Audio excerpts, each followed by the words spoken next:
They shot me. Trust nobody.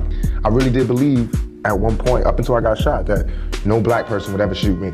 Fear is stronger than love. Remember that. Everyone knows his name. By age 25, he'd sold more than 75 million records worldwide. He had at least 11 platinum albums. He starred in films like Juice, Poetic Justice, Above the Rim, Bullet, Gridlock, and Gang Related. Rolling Stone would later call him one of the most influential artists of the 20th century. Then, at 25, it was over. But there's one thing most people never ask. Why did Tupac stop being Tupac? Why did he come back as Makaveli?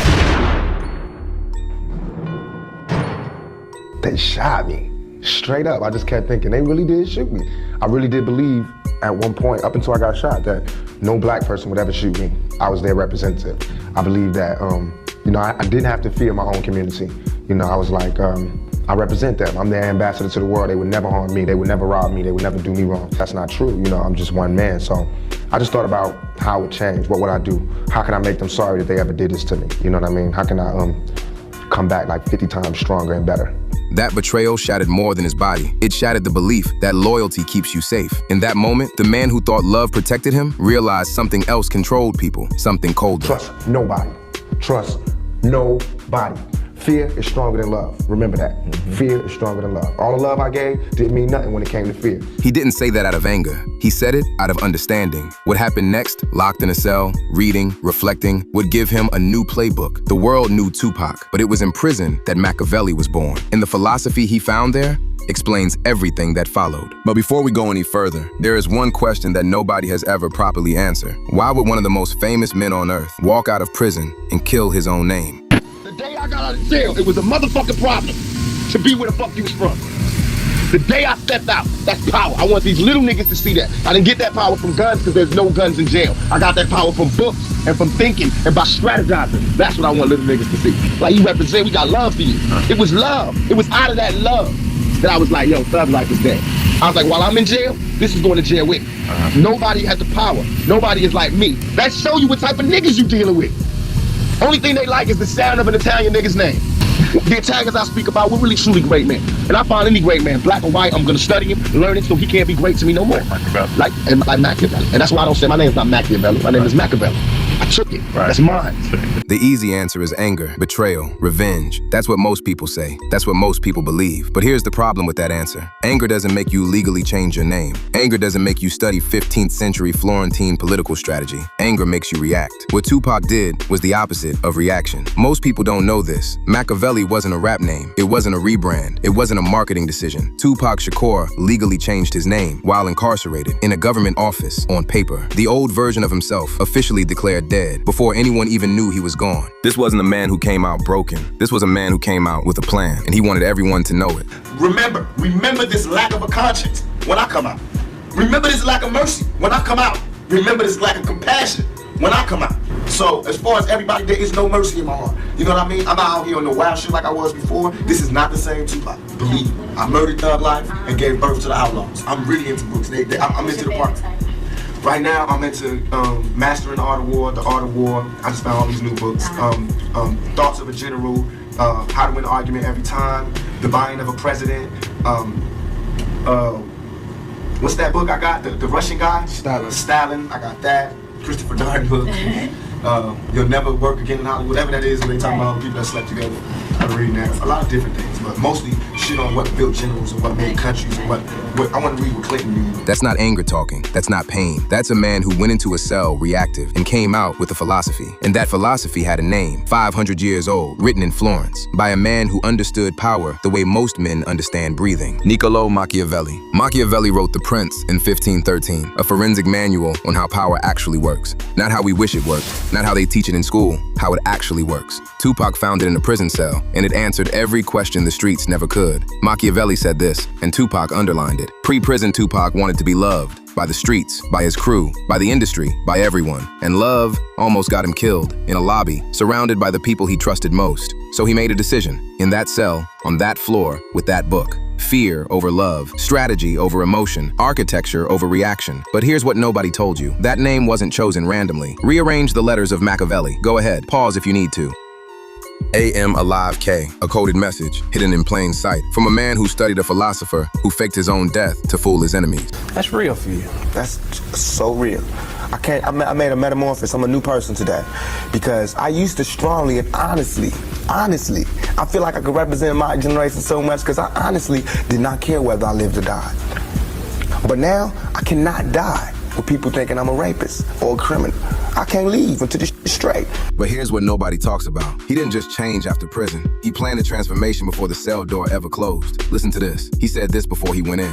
What do you think, if you do go to jail, is to be expected because you are a known personality? I'm gonna ask to be put in solitary confinement, and I'm gonna do push-ups and read books and come out weed-free, smoke-free, and with a degree or some shit, you know what I'm saying? I won't let it stop me, you know what I'm saying? But I'm not going to jail to just parlay.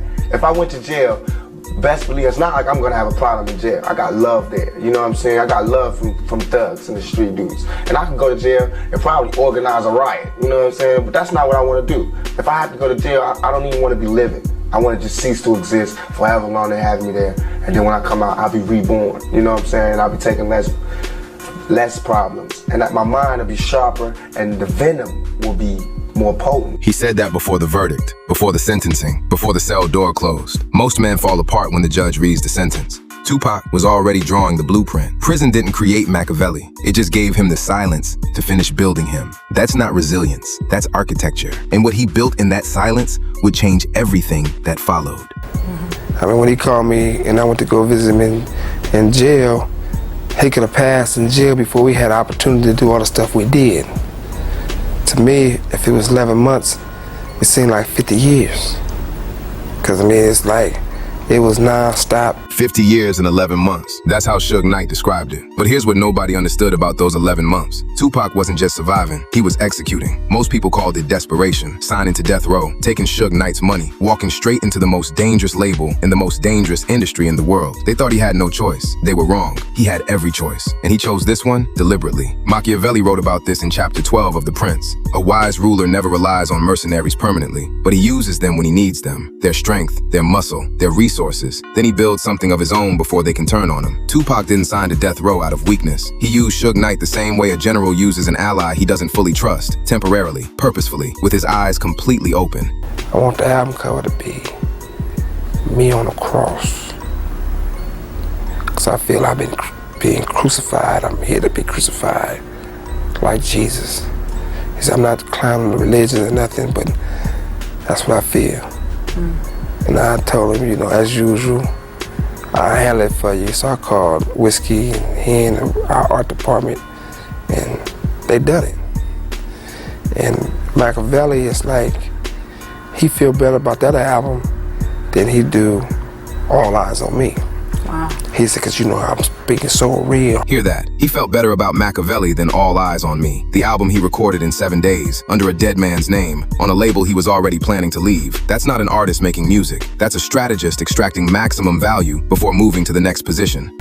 Why Machiavelli? Machiavelli? Machiavelli, why Machiavelli?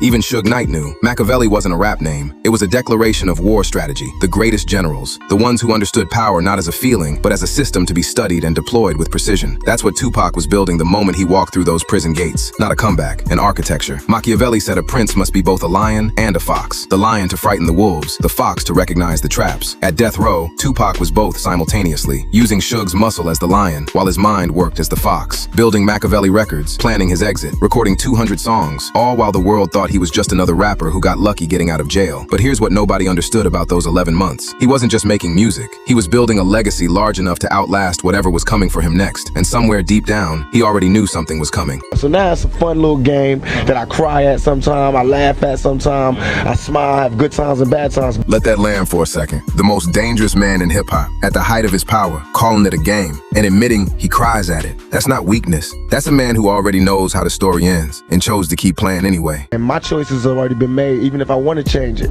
What I learned in jail is that I can't change. I can't, you know, live a different lifestyle. This is it. This is the life that they gave me. This is the life that I made. You know how they say you made your bed, now lay in it. I tried to move. I can't move to no other bed. This is it. You know what I mean? Not for the courts, not for the parole board, not for nobody. That's not a man defeated by his circumstances. That's a man who looked at everything life gave him, everything it took from him, every bullet, every courtroom, every betrayal, and made a decision. This is my battlefield, and I'm going to master it. The Stoics called it amor fati, love your fate. Don't just accept what breaks you, build with it. That's exactly what he did. In 11 months that most men couldn't survive, Tupac didn't just survive, he produced 200 songs in 11 months. Let that number sit with you for a second. 200, not 2, not 20. 200 complete recorded songs. All Eyes on Me, recorded in 7 days. The Don Illuminati, recorded in 7 days. That's not prolific, that's urgency. That's a man who could feel the clock running and refused to waste a single second of it. See myself having a job on death row, owning stock at death row, being an A&R person, an artist that could drop an album like Paul McCartney every 5 years. You know, not even like Paul McCartney, but there's no rapper who ever did it, so I have no one to use to say like, but you know, that type of thing where I could just do it at leisure, and you know, when my music will mean something and I drop deeper shit.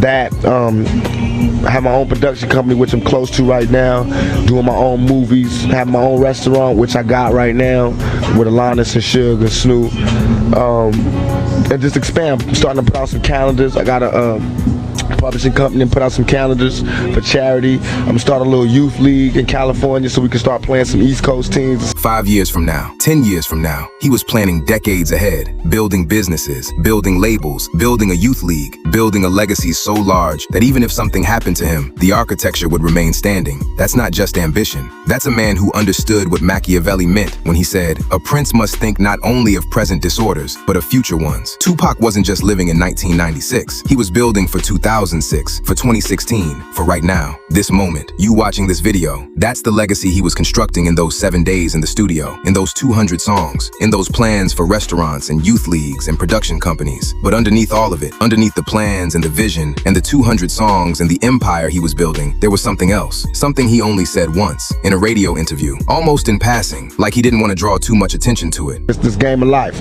Do I win or do I lose? I know one day they're gonna shut the game down, but I have to have as much fun and get around the board as many times as I can before it's my turn to leave. Before it's my turn to leave. He said that in 1996. He was 25 years old, and he already knew. Not because he was suicidal, not because he was defeated, because he was the most self-aware man in the most dangerous game in the world, and he had studied enough history, read enough Machiavelli, understood enough about power, to know that men who rise this fast and shine this bright always attract the same thing, the ones who want to shut the light off. September 7th, 1996, Las Vegas, the MGM Grand. Mike Tyson versus Bruce Seldon, and a night that would end everything Tupac Shakur had spent 11 months building. Everyone knows what happened in Las Vegas, so we're not going to waste your time on it, because the night itself isn't the point. What happened before it is. Machiavelli wrote that the most dangerous position a man can occupy is the one where he has become too powerful to ignore and not yet powerful enough to be untouchable. That was Tupac in September 1996. 200 songs recorded, his own label, his own production company, plans to leave death row, plans to start East Coast death row, plans to build a political party, plans to change the world. A man who had just figured out exactly how the game worked and was about to use that knowledge to become something nobody could control. When I heard the shots being fired, Pac stood up to try to get in the back seat to get out the way of the shots. That's how he got shot in his hip, which hit one of the bones, the doctor said, and traveled to hit his lung.